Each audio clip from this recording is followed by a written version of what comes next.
Thanks for joining us on CoreTV News this hour. I am Nifemi Oguntoye. A former national chairman of the People's Democratic Party, Bamanga Tuko, has announced his retirement from the party, from politics rather. Tuko made this known in an address at the lecture organized to mark his 80th birthday in Abuja. He says he has done his best for the former ruling party and that it's time for him to retire from partisan politics. He added that during a short-lived tenure as the chairman of the party, he tried to introduce sanity into the affairs of the party. He also claimed to have introduced internal democracy, party discipline, and party supremacy. The Nigerian military-sized troops have cleared terrorist camps at Bolungo, Buladoye, and Chechi Dare in the early hours of today. The defense headquarters revealed in a series of tweets that dozens of kidnapped women and children held captive by Boko Haram terrorists were also rescued. It also maintained that ground troop operations and aerial bombardments by fighter jets are ongoing. The tweets by defense spokesman Colonel Rabi Abubakar also indicate that more Boko Haram camps are being wiped out towards Banki, Kumshe, and Bama axis. Meanwhile, the National Orientation Agency has called for increased vigilance and alertness on the part of the citizenry to safeguard critical national infrastructure and common facilities. This, the NOA says, is in view of recent successes recorded by the military in the war against insurgency. Director General of the agency, Michael Mary, said in a statement that this is a time to protect critical national infrastructure and common facilities, including sources and channels of food and water supplies. He added that all hands must be on deck to support the military and complement their heroic efforts at availing security agencies of useful information about suspicious characters, items, and movements. Ife Kingmakers have asked the Giese ruling house to present qualified candidates from the family to be selected as the next Oni of Ife.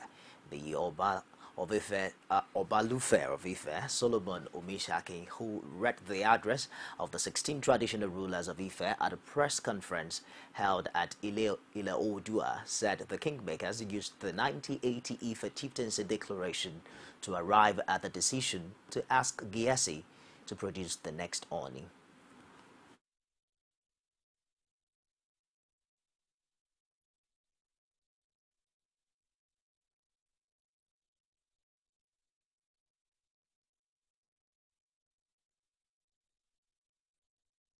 We, the 16 traditional rulers, making up Queensmaker by traditional rules and custom, hereby unanimously declare and affirm and confirm that 1980 Chieftaincy Declaration is the one in existence now, and we affirm as follows.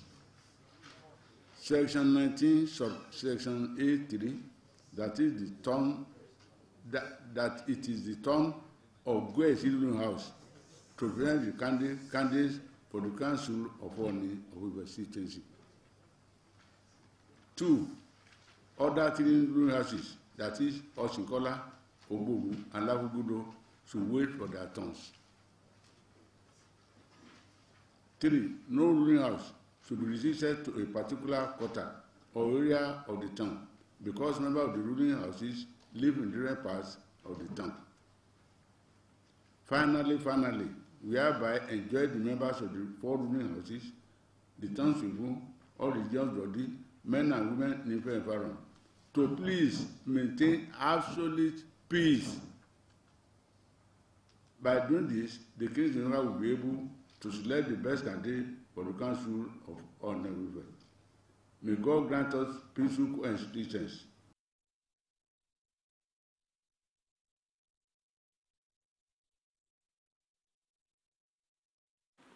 The federal government has commended the Peace and Security Council of the African Union for providing the continent with an effective mechanism and tool in conflict management.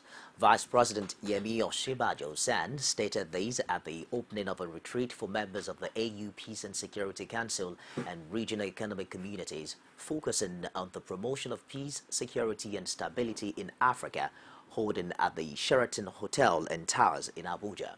According to him, the Peace and Security Council has been a novel African initiative in many respects, one that has proven an effective tool in conflict management. Speaking to an audience of ambassadors and diplomats from several African countries, the Vice President added that the achievements of the Council in its 11 years of existence have seen it out as an outstanding best practice worthy of emulation by other regions in the world. While International Day of Democracy is marked yearly on September 15, and now the aim of democracy is to preserve and promote the dignity of fundamental human rights. The theme for this year's celebration is Space for Civil Society. Our correspondent Network Levari explained the role of civil societies in keeping the government accountable through public participation and political dialogue. Her report is presented from our studios. According to Inter-Parliamentary Union, public participation is important in democracy as it assists in strengthening politicians' accountability to the people. Comrade Akoni Iromini, an activist, talks about the relationship between government and civil society. Challenges we are facing in the civil society in Nigeria today is that we don't have democrats among the political players. Most of them cannot be regarded as democrats. Well, we don't have the true relationship that we ought to have, because most of those that are claiming to be members of civil society are actually the sycophants of Nigerian politicians. Let's hear from the people. At the moment, you know, this present government, they are still trying to settle down. But before now, I would say it's cordial. It's cordial, but since the present government came to be, there hasn't been much consultation, but we are still expecting it to get better. So they will need, people that will serve, like their eyes, and their ears. And these are the civil society, organizations. To ensure successful and stable democracies globally, government needs to work together with civil society for common goals to be achieved for a better future. Deji Gbalaon Elumoye, Chairman, National Union of Journalists, talks about the practice of democracy in Nigeria. Democracy is well practiced in Nigeria, especially in the last 60 years or thereabouts. It's too small a time for people to say that at least somebody wants to become a dictator. To me, no. I think it's ready to go, was taking his time to study all the handover notes, listen to all the palm sects of all the ministries and departments and agencies of government. But I believe by the end of this one, from our next month, all these ministers will be in place and every other. So to me, I don't believe we are sliding into dictatorship, but it's only doing its own job, different from the way other governments did their own in the last 16 years. Democracy can bring peace and stability in Nigeria when we work to promote positive change through political dialogue and adequate action. The police in the Federal Capital Territory are seeking the support of motor mechanics to check the trend of car theft in the nation's capital. Commissioner of Police Wilson Inaligo on Monday urged them to ensure that customers fill job order forms for proper identification. He spoke at a stakeholders meeting on security matters in Abuja ahead of the forthcoming Eid al-Fitr celebration.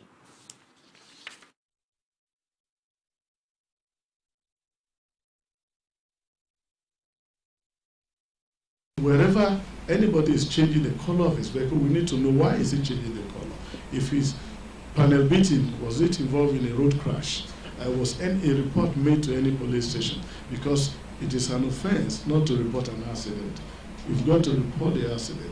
And so once this report is brought to us, we again have means of checking. Or you are changing an engine. We have equipment which we can do an etching, and we're able to determine if the engine number of that vehicle is the original one. And working together with other sister agencies, we will determine who the original owner of this car is. In this way, we believe we'll be able to check issue of theft of car. You're on to CoreTV News on the hour. I'll be back with more stories. Stay with us.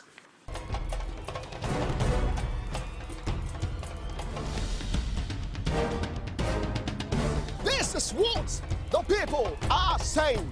You don't run a big economy with generator. They need to do more in terms of energy and power. Many things to do for this Nigeria about lights, water, and new TT. For Nigerians that are not gullible, we know that good laws have done nothing good for this country. Buhari won the election convincingly. Talk to your husband that you should keep promise about what you said, and because people are watching you, you know, another election is coming. Because some people will strong for Yoruba land, will be strong man, you don't die. This nation is moving forward. The best is going to take place. The people giving voice to the voiceless. Thanks for joining us again. You can get all of the top stories on any of our social media platforms. On Facebook, it's facebook.com/CoreTV News. You can also follow us on Twitter at CoreTV News NG. Get to watch our news and other programs on YouTube. Subscribe at youtube.com/CoreTV. Leave a space and news. And now to Kaduna State, where Governor Nasir El-Rufai has promised to give free education to primary and secondary schools in the state. He made the pledge at the end of a two-day cabinet retreat. The governor pointed out that his administration is prepared to follow the steps of President Muhammadu Buhari's regime. Parents of children in the primary and secondary school in Kaduna State are in high spirit as the Kaduna State Governor Nasir El-Rufai promised to assist in providing free feeding, uniform and other payments in all government-owned schools. The governor said the gesture would help parents save over 600 million naira annually. Any principal or headmaster that we hear is collecting a penny under any guise will be disciplined seriously. No parent should pay a penny.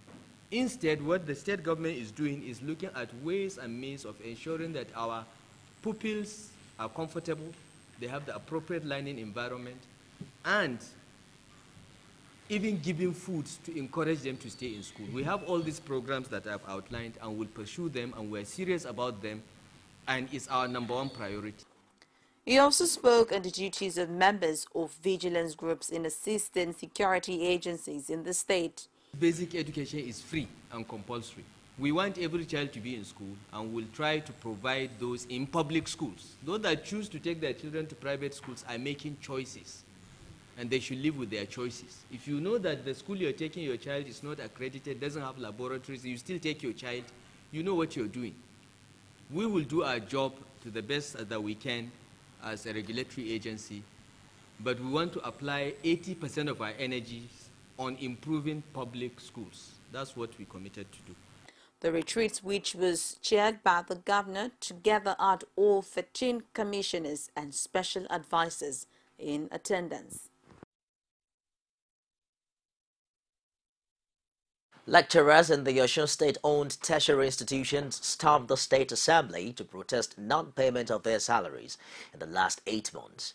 The lecturers under the aegis of Council of Academic Staff Unions of Osun State-owned tertiary institutions, COUST, also said that they are no longer interested in the contributory pension scheme. CoreTV News correspondent Rashid reports that the obviously aggrieved lecturers were seen chanting abusive and anti-government songs. More of the story in this report.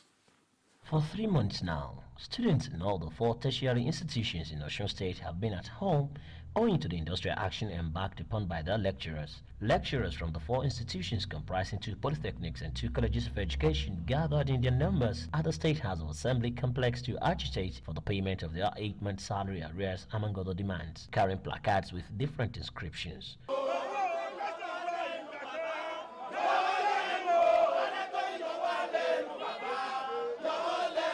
According to the Secretary of the Union, Segun Lano, the lecturers can no longer bear the agony of the situation anymore, hence the need for the state government to answer their prayers soon. If government should pay any salary that is less than all our outstanding salaries, together with all the deductions, and correctly, and leave bonuses, and correctly, based on the payroll schedule, submitted and audited by our institutions, we want to say that the calamity that may follow, which we see looming as leaders, and for which reason we decided to lead our members here to come and ventilate their grievances themselves.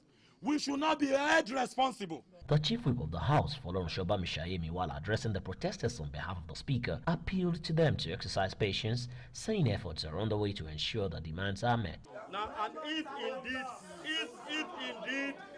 indeed we are representing you, if indeed we are your government, we should be able to take your complaint. The House of Assembly, JS Minister said the legislation is, a congress of opinion. And it says it is a committee of grievances. So this place is a committee of grievances. Be free to ventilate. Gentlemen, we sort out this issue. All efforts made by the Speaker of the House of Assembly, who later showed up to address the protesters, was rebuffed. Enough of this saluta thereabout. We've listened to you, we understand all that you are saying. It is good for us to respond back. And that is the essence of you coming down here. Otherwise, this is not the governor's office. This is the House Assembly, although we are part and parcel of the government. This grievance is against the executive, not directly against I want silence.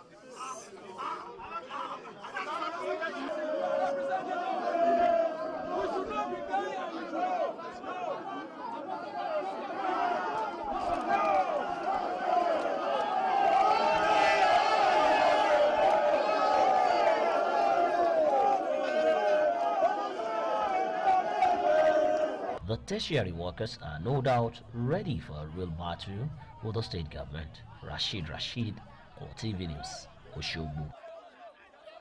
The Federal Ministry of Transport has commenced a review of employment, placement and promotions embarked upon by the Nigerian Maritime Administration and Safety Agency (NIMASA) since 2010. The committee, which is headed by the Ministry's Director of Human Resources, Lawal Ibrahim, is expected to determine whether employment, placements and promotions in NIMASA from 2010 to date conform to the civil service procedures and were also in line with the federal character principle. Commenting on the exercise, the Acting Director General of NIMASA, Haruna Babajaro, said the main objective of the exercise was to ensure proper staff placement in line with the extant Federal Civil Service regulations. According to the NIMASA helmsman, the exercise would aid the process of motivating the staff of the agency and get the best out of them in the discharge of their onerous responsibilities. In Kwara State, staff of tertiary institutions have given an ultimatum to the state government to embark on strike by the 20th of this month if the 5-month salary arrears are not paid. The leadership of Committee of Union of Tertiary Institutions, after a deadlocked meeting with the state head of service, said 2 of their members lost their children due to inability to pay hospital bills, and the government promised to settle the arrears soon. Rashid has more in this interesting report. For the last 5 months, the issue of non-payment of salary arrears has been a major challenge of members of staff of tertiary institutions in Kwara State, making them to be at loggerheads with the state government. The institutions are state polytechnics, 3 colleges of education, and College of Arabic and Islamic Studies. At an emergency meeting held with the state head of service, the leadership of the union described the meeting as deadlocked, as the government official only asked them to be patient, a situation which they claimed did not go down well with them, having written several letters to different organs on their plight before now, without success. We received an invitation for this meeting from the head of service to attend a meeting with her this morning, and we were here. We discussed the position of the head of service is that the state government are still looking forward to how they can be able to resolve this. They agree that they are owing us the 5-month salary, and as soon as possible they are going to look into it. But they want us to renege on that ultimatum that was given, and that we have taken the position. We are not sent here to go back on that 21-day ultimatum. So as far as the union is still concerned, that 21-day ultimatum still exists. The vice chairman of the union lamented that 2 members of the union lost their children due to inability to pay hospital bills, adding that the members will embark on total strike at the end of the 21-day notice, which will expire by the 20th of this month.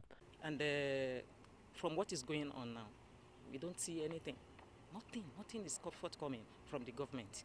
And they're saying they're not owing us when our families are suffering. Our families are really suffering. My chairman just told you 2 of our members have lost their children as a result of inability to pay medical fees. You can imagine what is happening. We are really suffering, and we want government to intervene quickly, and this is why we have issued 21 days ultimatum. And at the expiration of the government 21 days ultimatum, if nothing is done, I'm sorry. The senior special assistant to the governor of media, Muideen Akorede, explained that although the government is owing, but noted that it is not uniformed, as some have been cleared, while others are not owing up to that. We are all aware of the economic situation in the country as it affects all 3 tiers of government, and the efforts not only of the state government, but crucially of the federal government to resolve them through the recent bailouts and the assistance to all tiers of government. These monies are coming in trickles, and the state government on its part is doing everything possible by strengthening its revenue generating activities with the Kwara State Internal Revenue Service, which has just been set up. But these things take time. So I want to urge all staff of the tertiary institutions and also of other ministries, departments, and agencies whose employers are in arrears with them to exercise a little more patience with the administration. The governor is doing all within his power to resolve this issue, but these things take time. While he pleads with the tertiary workers to reason with the government as the current economic situation in the country is responsible, he urged them to augment whatever the government is giving them with internal generated revenue of the various institutions. Rashid, CoreTV News, Ilorin. Outside Nigeria, Hungary has closed off a railroad track used by tens of thousands of refugees to enter the European Union on foot. Dozens of helmeted police officers, summoned horses, took up position on Monday across the track that traverses the border and has been used for months by refugees, many of them Syrians, to enter the EU from Serbia. Refugees were directed to an official pedestrian border crossing around a kilometer away, where hundreds began queuing. Hungarian Prime Minister Viktor Orbán, one of Europe's fiercest opponents of the influx of refugees, said many would face deportation under the new rules. And that wraps it up the news this hour. Thank you for watching. I am Nifemi Oguntoye.